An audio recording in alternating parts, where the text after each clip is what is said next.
grande. Alguien escriba allí expectativa grande. Vamos, escriba expectativa grande, expectativa grande, expectativa grande, expectativa grande. Gloria a Dios, gloria a Dios. Expectativa grande, expectativa grande. Bendito, bendito el nombre del Señor. Y vamos entonces a aprovechar este tiempo. Vamos a la palabra, vamos a la palabra. Vamos a la palabra. Vamos a ir a la palabra, bendito el Señor. Vamos a la palabra de Dios. Vamos a ir a la palabra. Gloria a Dios. Tomamos esta tarde dos textos bíblicos del Nuevo Testamento. Segunda carta del apóstol Pedro, el capítulo 3, los versículos 15 al 18. Segunda carta de Pedro, capítulo 3, versículos 15 al 18, y segunda carta de Pablo a los tesalonicenses, capítulo 2, versículo 15. Repito, segunda carta del apóstol Pedro, en su capítulo 3, los versículos 15 al 18, y segunda carta de Pablo a los tesalonicenses, el capítulo 2 y el versículo 15. Nos dice así la palabra del Señor. Nos dice así la palabra del Señor para bien de todos. Espero usted se ubique. Segunda carta de Pedro, capítulo 3, versículos 15 al 18, dice así: y tened entendido que la paciencia de nuestro Señor es para salvación, como también nuestro amado hermano Pablo, según la sabiduría que le ha sido dada, os ha escrito. Casi en todas sus epístolas, hablando en ellas de estas cosas, entre las cuales hay algunas difíciles de entender, las cuales los indoctos e inconstantes tuercen, como también las otras escrituras, para su propia perdición.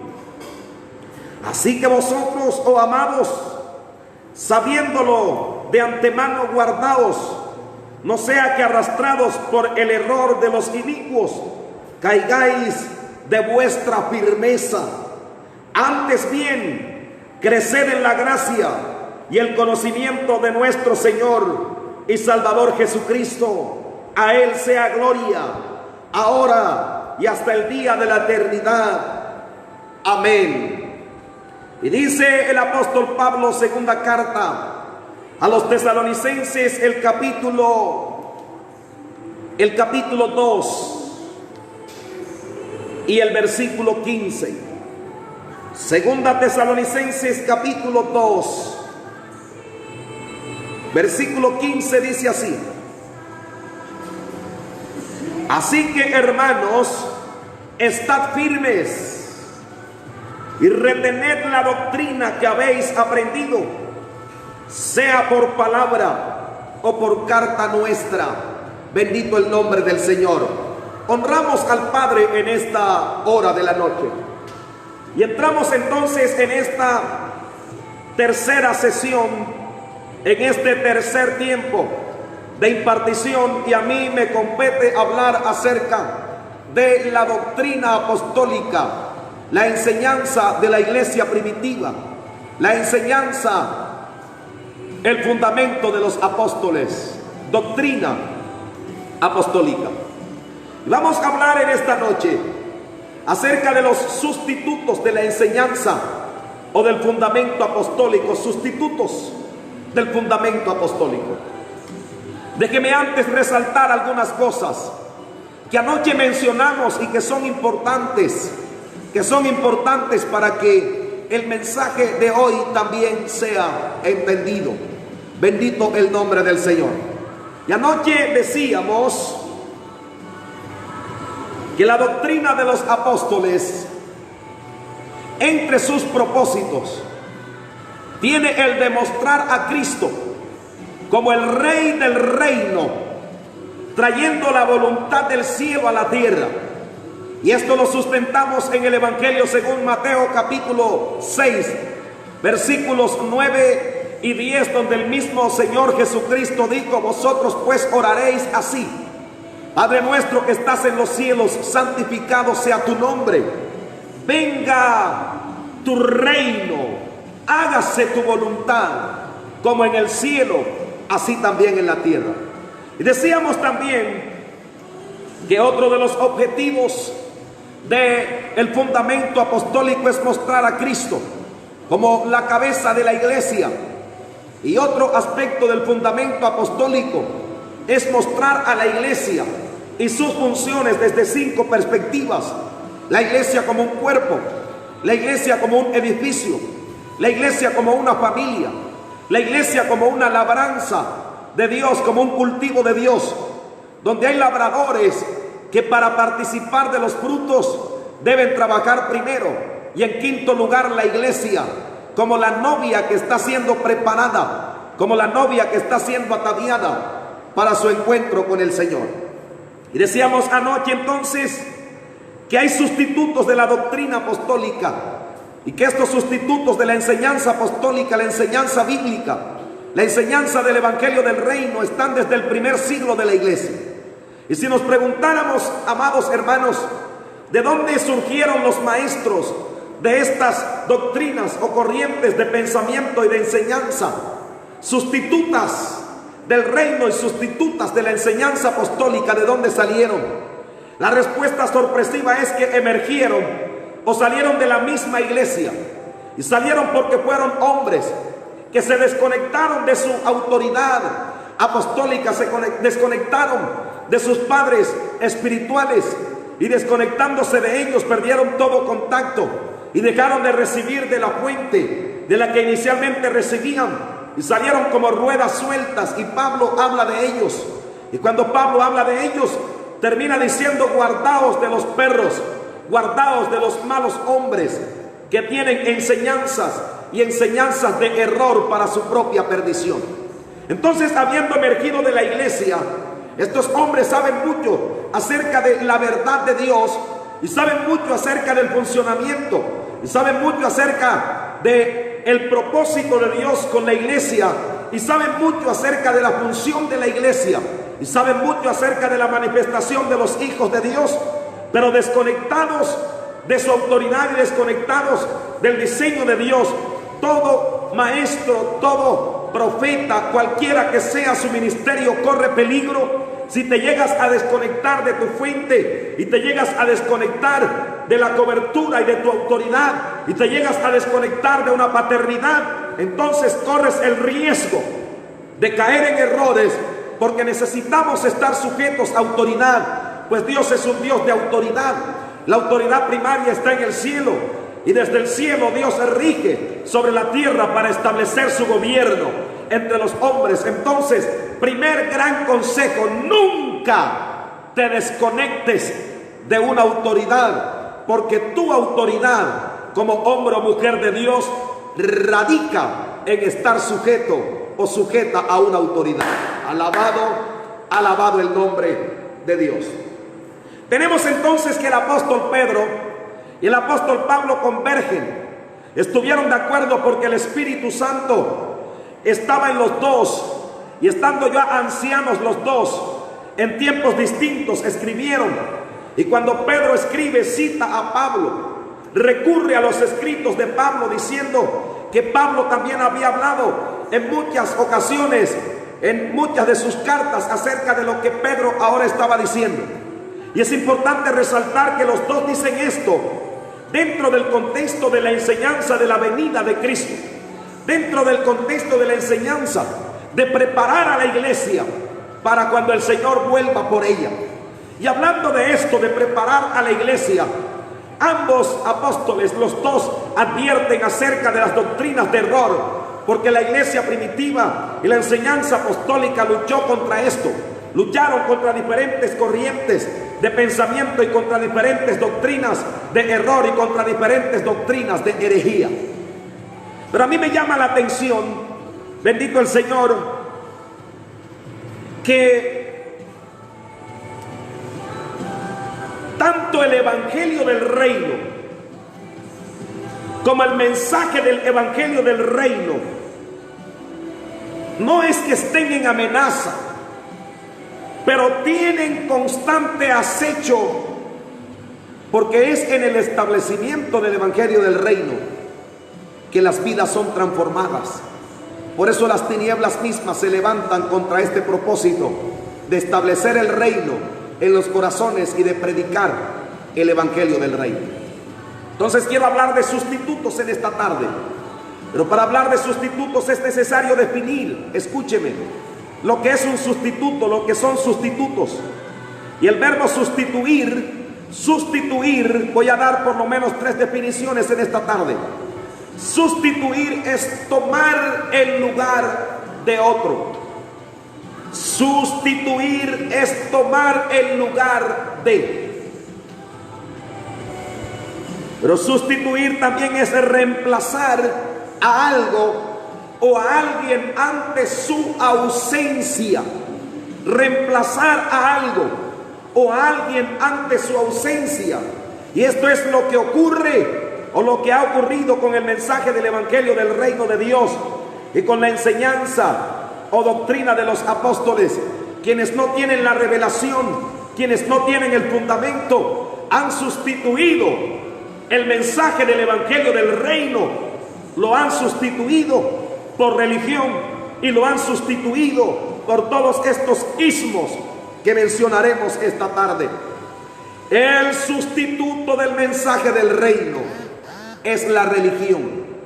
Repito esto, el sustituto del mensaje del reino es la religión. ¿De dónde viene esta palabra? Viene directamente de Roma. Roma la implantó, Roma la estableció, Roma la difundió. Religión proviene del latín religare, y religare significa volver a ligar o volver a atar. Si nosotros enseñamos religión, si nosotros predicáramos religión, lo que haríamos sería libertar por Cristo a la gente de la esclavitud del pecado y volverlos a atar a la religión. Por eso estamos aquí en esta noche, porque nosotros no predicamos religión, nosotros predicamos a Cristo y a este crucificado. No que Él esté crucificado, sino que nosotros estamos ligados a Él, como crucificados nosotros mismos por causa del evangelio del reino. Y quiero decirle en esta preciosa noche que la verdad de Dios trae libertad. Así que Cristo vino a traer libertad y el evangelio del reino de Dios es libertad. No estamos llamados a desatar a las almas del mundo y a la gente del mundo para traerlos y ligarlos a una religión. Esto no es religión, este es el mensaje del evangelio del reino, y el evangelio del reino plantea o presenta un rey con un reino para establecerlo en la tierra, en los corazones, y traer libertad. Y la tierra misma es testigo de la manifestación gloriosa de los hijos y las hijas de Dios. Alabado el nombre del Señor. Aleluya. Alabado el nombre del Señor. Religión, escúcheme. Religión, estoy en la introducción en esta tarde. Religión, que es el sustituto del mensaje del reino. Religión se establece en un ambiente de juicio. Religión juzga. Religión discrimina. Religión excluye y establece favoritismo, clasicismo para una clase, para algunos. Religión castra la mente de la verdad de Dios. Religión margina de la revelación de Dios. Esta tarde nos levantamos contra todo principado de religiosidad y declaramos generaciones libres para recibir la revelación del evangelio del reino de Dios y de Cristo como Rey, para traer libertad, porque viene un tiempo especial donde la gloria misma de Dios opera entre nosotros. Alabado el nombre del Señor. Alabado el nombre del Señor. Alabado el nombre de Dios. Quiero que mires conmigo que en el texto que tomamos esta tarde, el primer texto, segunda carta de Pedro, capítulo 3, el apóstol Pedro utiliza 3 verbos para establecer su consejo a la iglesia universal, pues las cartas de Pedro son cartas universales, no tuvieron un destinatario en especial, fueron escritas para que los creyentes las recibieran, las leyeran y pusieran por práctica el direccionamiento y la enseñanza contenida en ellas. Y en esta segunda carta, capítulo 3, los versículos que hemos tomado, versículos 15 al 18, el apóstol Pedro utiliza 3 verbos para hacer la advertencia contra las enseñanzas falsas y contra los sustitutos de la enseñanza apostólica, del fundamento apostólico. Y entre esos 3 verbos se establece el mensaje para mostrar lo dañina que es la sustitución de la verdad. Alabado el nombre del Señor. Esos 3 verbos son, escuchen: primer verbo, el verbo torcer. Segundo verbo, el verbo arrastrar. Pedro menciona estos 3 verbos. Segunda carta de Pedro, capítulo 3, versículo 16. Primer verbo, el verbo arrastrar. Primer verbo, el verbo torcer, perdón. Segundo verbo, el verbo arrastrar. Tercer verbo, el verbo caer. Repito, los 3 verbos que Pedro usa para advertir contra el sustituto de la enseñanza apostólica. Primer verbo, el verbo torcer. Segundo verbo, el verbo arrastrar. Tercer verbo, el verbo caer. Segunda de Pedro, capítulo 3, versículo 16, Pedro dijo así: casi en todas sus epístolas, hablando de Pablo, hablando en ellas de estas cosas, entre las cuales hay algunas difíciles de entender, las cuales los indoctos e inconstantes tuercen, como también las otras escrituras, para su propia perdición. Versículo 17: así que vosotros, oh amados, sabiéndolo de antemano, guardaos, no sea que arrastrados por el error de los inicuos caigáis de vuestra firmeza. Antes bien, creed en la gracia y el conocimiento de nuestro Señor y Salvador Jesucristo. A Él sea gloria ahora y hasta el día de la eternidad. Amén. Entonces nota que estos 3 verbos tienen una implicación. La forma como el apóstol habló con sabiduría de Dios para alertar a la iglesia con respecto a la enseñanza de error y con respecto al cuidado que había que tener con la enseñanza de error contraria a la enseñanza o al fundamento apostólico. El verbo torcer, estuve investigándolo, y torcer proviene del griego trepo, así como suena, T-R-E-P-P-H-O, trepo. Y trepo significa cambiar de dirección, hacer girar o doblar. Cuando Pedro dijo a la iglesia que tuviesen cuidado porque hay quienes tuercen el mensaje, este vocablo trepo significa cambiar de dirección, hacer girar o doblar. Tremendo esto, porque hay enseñanzas de error que pueden hacer cambiar de la dirección del Espíritu y del curso de los diseños de Dios. Pueden torcer el camino y pueden ocasionar un giro que traiga dolor, tragedias, que cause atraso, malestar y que traiga, bendito el Señor, desvío del propósito de Dios. Y Pablo advirtió que hay quienes tuercen la verdad. Pero luego dijo: guardaos vosotros, no sea que arrastrados por el error caigáis. Este verbo arrastrar también proviene de un vocablo griego, y es el vocablo él quiso con H, él quiso, H y K, él quiso. Y este vocablo él quiso, que se tradujo aquí arrastrar, significa atraer irresistiblemente o conducir al error.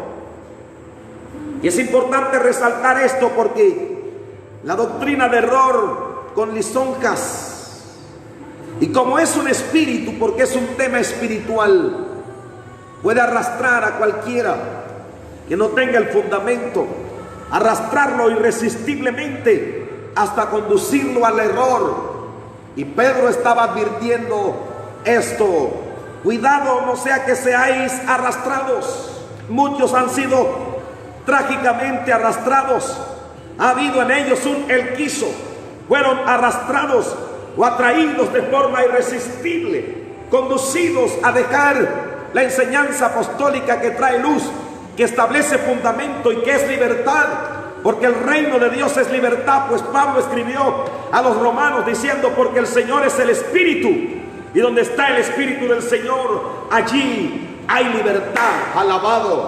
Alabado el nombre del Padre. Entonces, arrastrar. Pero Pedro usó un tercer verbo, y este tercer verbo fue el verbo caer. No sea que arrastrados caigáis de vuestra firmeza. Y este verbo caer en hebreo es el vocablo nafil. Nafil en hebreo, y en griego es piptein, y significa, tanto en hebreo como en griego, significa desprenderse o descender. Caer es desprenderse o descender, y en todo caso está relacionado con lo que dije hace unos minutos, cuando dije que uno de los peligros que corremos como ministros es desconectarnos de una autoridad, desconectarnos de la fuente, perder la conexión por ningún motivo, pase lo que pase. Manténgase conectado. Y estos que cayeron se desprendieron, descendieron, claudicaron, se sumergieron en el error, cayeron. Bendito el nombre del Señor. Quiero entonces hablar ahora sí acerca de los sustitutos de la enseñanza apostólica, sustitutos de la enseñanza apostólica. ¿Cuáles son los sustitutos de la enseñanza apostólica? Son los ismos que hemos escuchado una y otra vez, y de los cuales hemos dicho que son peligrosos, resultan peligrosos. Yo quiero mencionarles esta noche unos 6 o 7 de esos ismos que se convirtieron en sustitutos de la enseñanza apostólica y que debemos identificarlos y combatirlos. Y esta noche vengo más como maestro que como predicador. Por lo tanto, le pido me tenga un poco de paciencia, me escuche con atención y tome nota. Primer sustituto de la doctrina apostólica contra el cual debemos estar atentos: el dogmatismo. Dogmatismo. ¿Qué es el dogmatismo? Tengo aquí 2 definiciones. Dogmatismo es la escuela del pensamiento que afirma que sus preceptos son absolutos e irrefutables. Una persona dogmática piensa que tiene la verdad y no se abre a escuchar otra cosa, porque él piensa o ella piensa que lo que está imponiendo como doctrina es la verdad, y no existe la posibilidad en la mente de ellos a recibir otra clase de instrucción o a escuchar otra idea, porque el dogmatismo es la escuela del pensamiento que afirma que sus percepciones son absolutas e irrefutables. Pero dogmatismo es también sustitución de la verdad por suposiciones, costumbres o tradiciones. Escúcheme, dogmatismo es sustituir la verdad por suposiciones, costumbres o tradiciones. ¿A qué le suena? A Roma. Porque doctrina es lo que Dios dijo y se estableció como principio de vida para los hijos. Pero dogma es lo que dice el hombre, agregándole a la palabra de Dios e imponiéndolo como doctrina cuando no es doctrina. El dogmatismo es el que te habla de no te pongas, quítate. Dogmatismo es el que presiona a la mujer, la restringe. Bendito el nombre del Señor. Dogmatismo es el que cambia los principios escriturales por costumbres y tradiciones. Dogmatismo presiona la fe. Dogmatismo. Y el dogmatismo surgió bien temprano. Bien temprano surgió el dogmatismo en la iglesia.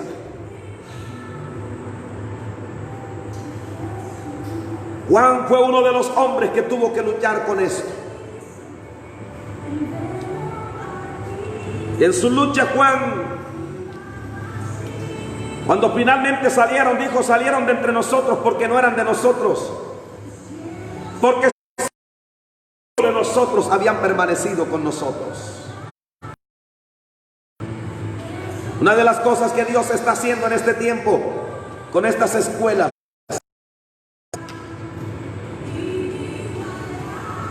es quebrantar todo espíritu de error.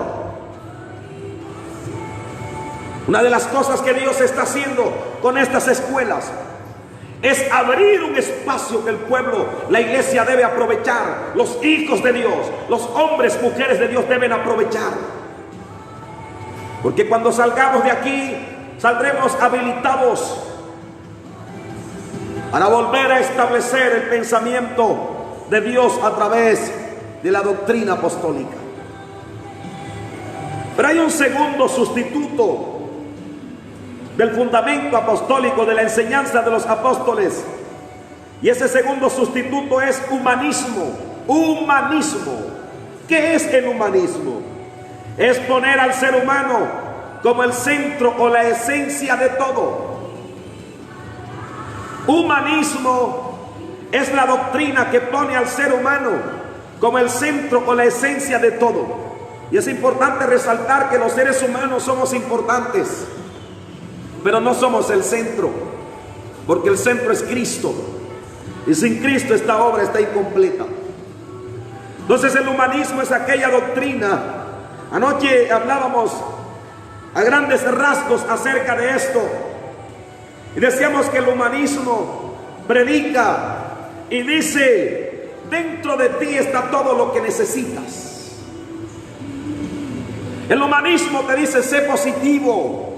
Antes de salir, repite: yo puedo, yo soy capaz, yo lo voy a lograr. Y este mensaje del humanismo suena agradable, pero déjeme decirle que humanismo cambia positivismo por fe. En lugar de fe, que es creer en lo que Dios puede hacer, humanismo te cambia fe por positivismo, que es tener una mente positiva y abierta al hecho de que tú siempre lo puedes lograr y siempre lo vas a lograr. El humanismo se ha metido en la iglesia. Hay muchas enseñanzas que no son bíblicas, escriturales, sino que son humanistas, donde se resalta y se pondera, bendito el Señor, las bondades humanas. Y repito, somos creación de Dios, el ser humano es creación de Dios, y Dios dotó a los seres humanos de habilidades, de capacidades, porque Dios creó a los seres humanos a su imagen, conforme a su semejanza. Génesis capítulo 1, versículos 26 y 27 dice: dijo Dios: hagamos ahora al hombre a nuestra imagen y conforme a nuestra semejanza y señoree.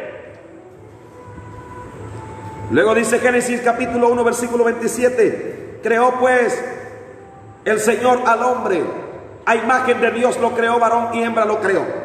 Si fuimos creados a imagen de Dios, poseemos de Dios habilidades que ningún otro ser vivo sobre la tierra tiene. Pero el centro no es el ser humano, el centro es Dios. Y el humanismo ha encumbrado, ha posicionado a muchos. Y por recibir una enseñanza humanista, el humanismo ha terminado en rebelión, en división, y ha terminado, bendito el Señor, en exclusión del propósito de Dios, en altivez. Es peligroso, peligroso, peligroso este pensamiento humanista. La mayor parte de las corrientes de pensamiento político son humanistas. Y yo no tengo nada en contra de la política, pero hay que denunciar todo lo que se opone a Dios y viene en contra de los principios establecidos por el Padre Eterno. Pero hay un tercer sustituto de la enseñanza apostólica, y este tercer sustituto es el intelectualismo. Vamos a repetirlos. Primer sustituto, dogmatismo. Segundo sustituto, humanismo. Tercer sustituto, intelectualismo. ¿Qué es el intelectualismo? Escúcheme. Es el culto al conocimiento general. La corriente del intelectualismo promulga que cuanto más sepas, cuanto más información poseas, mejor eres. Pero la gente no se salva por la información que tenga. La gente se salva por conocer a Dios, arrepentirse de sus pecados y cambiar de vida. Y es por esto, por causa del intelectualismo que ha permeado en la iglesia y que se ha infiltrado, que tenemos en muchos lugares en la iglesia de este tiempo gente cabezona, llena de conocimiento, pero con un corazón herido, resentidos, señaladores, difamadores, calumniadores, cuenteros, chismosos. Pastor, hoy no viniste como que tan sofisticado, hoy no viniste tan técnico. No. Hoy vine más sencillo, utilizando una terminología para hacerme entender. Entonces, no es malo ser intelectual si Dios te ha dado oportunidad de estudiar. Bendito el Señor. Terminaste una carrera, hiciste un posgrado, tienes una especialización, estudiaste un doctorado, tienes un magíster. Bendito el Señor por eso. Pero el intelectualismo es el espíritu que invade las mentes y los corazones de muchos al punto de rendir culto al conocimiento general que solo afecta el intelecto y no la conciencia. Por esto que hay mucha gente llenos de conocimiento, y entre todo ese conocimiento conocen mucho de la palabra. Y el intelectualismo ha llevado a muchos a creer que porque saben más que su autoridad, pueden estar por encima de su autoridad. Intelectualismo. Pablo luchó contra estas corrientes de intelectualismo. Por eso Pablo, cuando llegó a Corinto, primera carta a los Corintios capítulo 2, Pablo dijo: y estuve entre vosotros con temor y mucho temblor, y ni mi palabra ni mi predicación fueron con palabras persuasivas de humana sabiduría, sino con demostración del Espíritu y de poder. Porque Corinto también fue cuna de filósofos. La filosofía antigua greco-romana había invadido Corinto, y cuando Pablo llegó, Pablo percibió, discernió este espíritu de intelectualismo y lo combatió. Y dijo: yo no vine a ustedes con palabras persuasivas, con palabras de conocimiento humano. Yo vine con demostración del Espíritu y de poder, y eso es la enseñanza apostólica. No es una enseñanza basada solo en el tecnicismo, en la sofisticación discursiva. Es demostración del Espíritu y de poder. Y ese es el mensaje que la iglesia tiene para este tiempo. Alabado el nombre del Señor. Alguien diga gloria a Dios. Alguien diga gloria al Padre. Gloria al Padre, gloria al Padre. Bendito el Señor. Intelectualismo elimina la humildad. Repito, no hay nada malo en estudiar, en tener conocimiento, formación. Yo promuevo esto, que nuestros jóvenes se preparen. Y promuevo también que si no logró cuando era joven, hágalo ahora que es un adulto, nunca es tarde. Pero esta corriente de intelectualismo ha hecho daño porque es un espíritu. Bendito el nombre del Señor. Cuarto sustituto de la enseñanza apostólica: razonalismo. Escúcheme, razonalismo. Escriba allí. Si está tomando nota, escriba esto: razonalismo. ¿De qué trata el razonalismo? ¿Con qué está relacionado? Razonalismo viene de razón, razonar. El razonalismo es el esmero por entenderlo y explicarlo todo. Escúcheme, repito, razonalismo es el esmero por entenderlo todo y explicarlo todo. El razonalismo dice: si lo entiendo y lo puedo explicar, entonces lo acepto. Donde hay confrontación entre el razonalismo y la fe de los hijos de Dios, hay por lo menos 3 puntos de gran diferencia. Primero, los hijos de Dios no estamos llamados a entenderlo todo. Hay cosas que Dios hace que usted y yo nunca las entenderemos, pero como hijos de Dios las aceptamos porque vienen de Dios. Entonces, mientras el razonalismo proclama: si lo entiendo y lo puedo explicar, entonces lo acepto, la enseñanza apostólica dice que hay cosas de Dios que son difíciles de entender, pero vienen de Dios y las aceptamos. Por eso la Biblia habla de los misterios de Dios, los misterios de Dios. Y este razonalismo ha entrado en la iglesia. Por eso hay gente que se opone a la enseñanza de sus padres espirituales y quieren explicación de todo, y siempre están buscando la quinta pata al gato, y siempre están censurando y cuestionando. Y la gente que maneja este espíritu, escúcheme, son personas que no crecen, nunca crecen, no crecen espiritualmente, no hay desarrollo ministerial en ellos. Alabado, alabado, alabado. Alabado el Padre. Entonces, razonalismo es el esmero por entenderlo y explicarlo todo. Sencillamente hay cosas de Dios que usted y yo no podremos explicar, porque somos limitados. Dios es un Dios ilimitado. Y el apóstol Pablo, combatiendo esto del razonalismo, Pablo dijo, 1 Corintios capítulo 2 versículo 16, 1 Corintios 2, 16, Pablo dijo: porque ¿quién conoció la mente del Señor? ¿Quién le instruirá? Mas nosotros tenemos la mente de Cristo.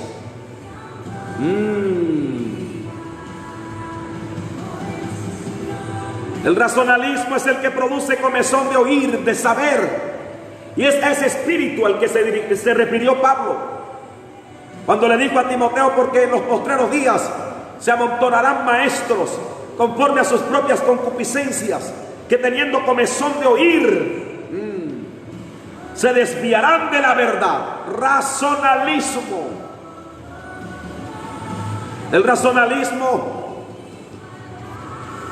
se opone al fluir de Dios, se opone a las profecías, se opone a la administración de milagros. El razonalismo se opone al hablar en lenguas. a la interpretación de lenguas. El racionalismo se opone al discernimiento de espíritus. Racionalismo ha traído frialdad a la iglesia.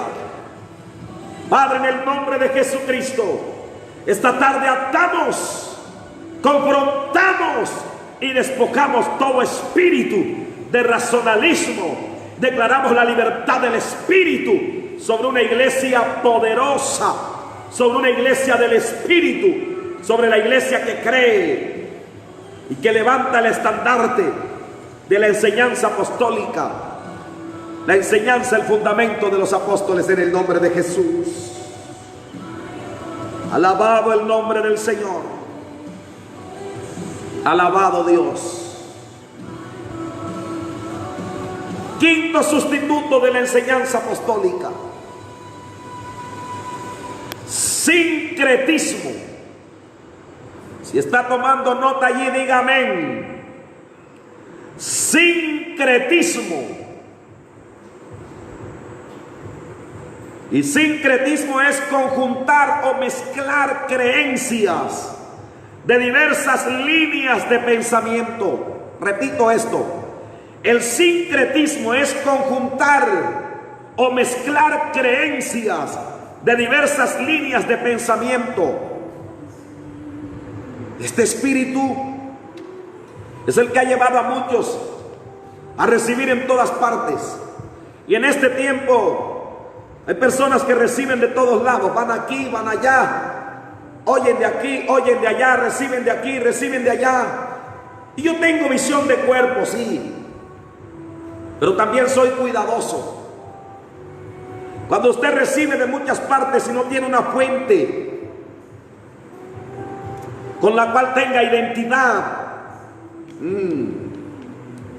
termina no teniendo ni un padre espiritual, por lo tanto no tiene paternidad, ni un pastor, ni una iglesia. Sincretismo es el que genera el pensamiento de: no, mi pastor es Dios y yo pertenezco al pueblo de Dios.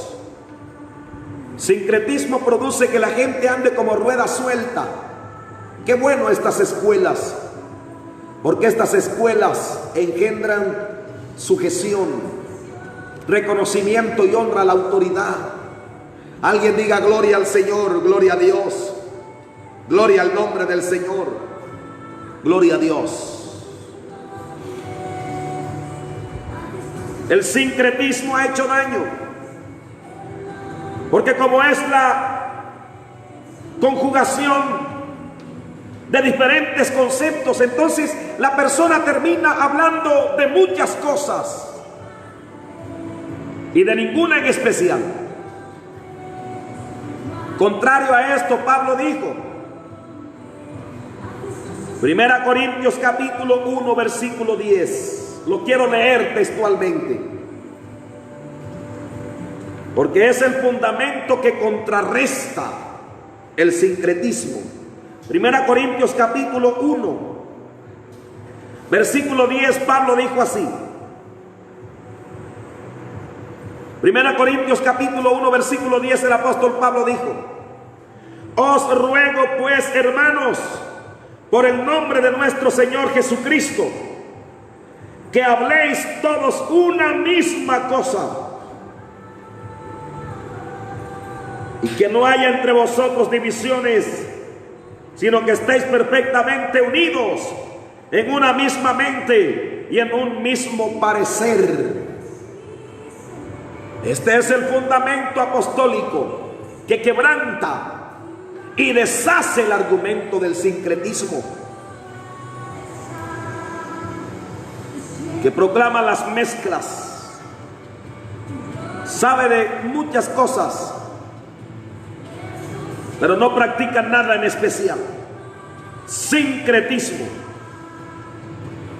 Sexto sustituto de la doctrina apostólica, de la enseñanza de los apóstoles. Sexto sustituto: el modernismo. Modernismo, escúcheme, quiero repetir, Aleluya. Alabado el nombre del Padre. Modernismo. Yo no soy un ministro legalista religioso. Yo creo que nosotros debemos estar adelantados a los acontecimientos. No podemos cerrarnos a la modernidad, pero la modernidad excesiva puede llevarnos a perder el fundamento. ¿Qué es modernismo? Escúchame. Acciones encaminadas a ser modernos. Modernismo es la corriente de pensamiento que excluye o anula todo lo viejo, incluidos los principios y patrones de conducta. Y es allí donde el modernismo hace daño, porque Dios trabaja, opera con principios. Dios opera sobre la base de principios, y los principios de Dios son eternos, son inmutables, no cambian. Nosotros podemos cambiar la forma de enseñar, la forma de impartir. No es lo mismo predicar o enseñar ahora que enseñar 50 años atrás. Era impensable que yo, sentado frente a una cámara, tenga la oportunidad de hablarle a muchos, a cientos y a miles, sentado frente a una cámara. Hace 50, 60 años esto era impensable. Pero el fundamento, la esencia y los principios sobre los cuales nosotros operamos y vivimos son los mismos de hace 50 años. No pueden cambiarse. Y el peligro del modernismo es que pretende sacar de escena, excluir como obsoleto todo lo que es viejo. Y el libro más viejo de toda la historia es la Biblia, pero él es el más veraz, es el más actual, es el más contundente, es el más efectivo. Su enseñanza es la enseñanza que muta, que transforma al hombre. La Biblia es la palabra escrita de Dios. Es el libro más viejo, con las enseñanzas más antiguas, pero es el libro más actual, con las enseñanzas más actuales y funcionales en toda la historia de la raza humana, porque es la palabra de Dios. La Biblia es el único libro, el que cuando se lee, donde quiera que se lea, su autor está presente, porque su autor es Dios, y la Biblia es la palabra de Dios escrita. No puede ser cambiado. Ningún principio, nuestros principios como hijos de Dios, no son negociables, no están en venta. Ningún sistema los puede vulnerar. No pueden ser negociados, expuestos, violentados. El modernismo puede hacer daño cuando hay descuido, y en lugar de ser vanguardistas, nos volvemos tan excesivamente modernos que podemos caer en el error de negociar los principios. El modernismo ha hecho daño en muchos lugares, porque muchos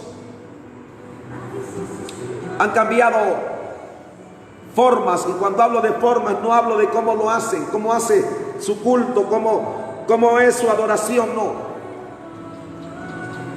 Hablo de la forma espiritual.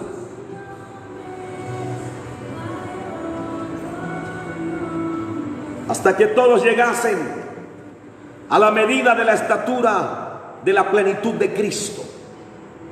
Eso no puede ser cambiado. Modernismo no puede imponerme un modelo,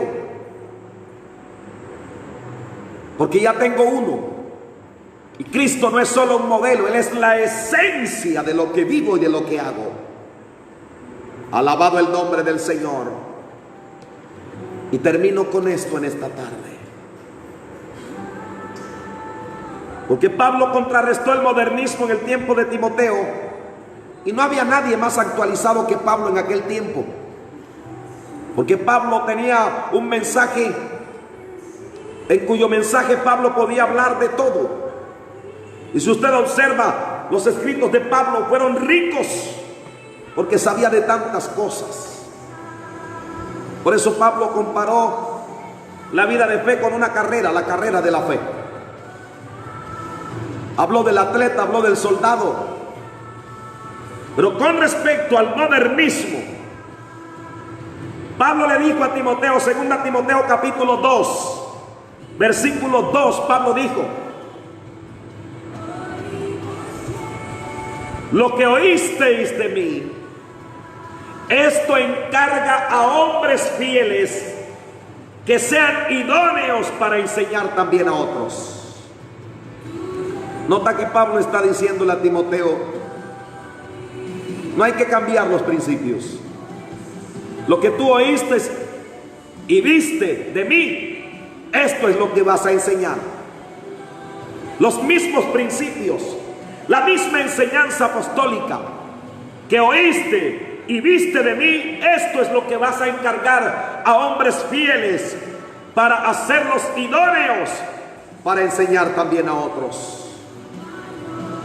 Podríamos hablar de otros sustitutos en esta noche. Podríamos hablar del legalismo.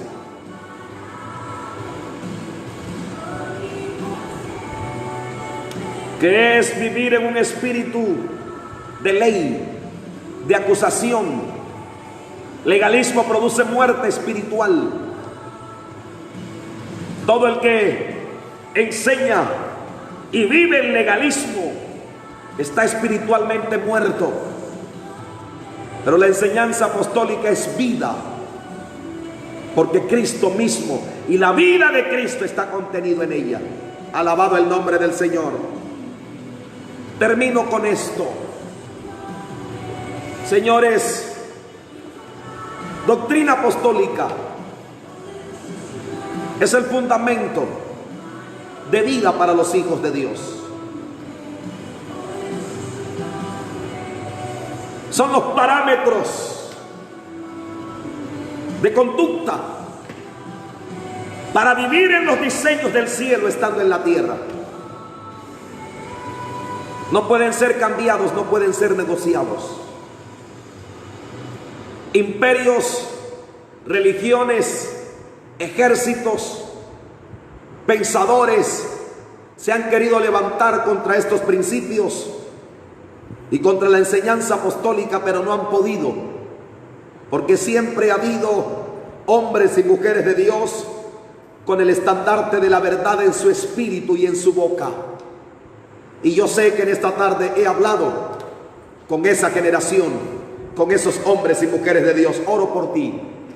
Padre, te doy gracias en el nombre de Jesucristo por el fundamento apostólico, por la enseñanza apostólica, por los principios que esta enseñanza contiene, por el estilo de vida que se forma a través de estos principios. Gracias, Señor eterno, porque a través de ellos hemos sido transformados para transformar a otros. Y oro en esta tarde en el nombre de Jesucristo por cada uno de mis hermanos. Oro en esta hora, Señor eterno, por los apóstoles, por los profetas, evangelistas, pastores, maestros que han estado conectados, han estado siguiendo esta transmisión, esta tercera sesión. Declaro la vida de Dios por la palabra sobre ellos. Y en el nombre de Jesucristo declaro también habilitación, empoderamiento, aprobación de Dios para funcionar, porque somos una generación para hechos inusuales en el poder del Espíritu Santo. Mi amado, mi amada, te bendigo en el nombre de Jesucristo.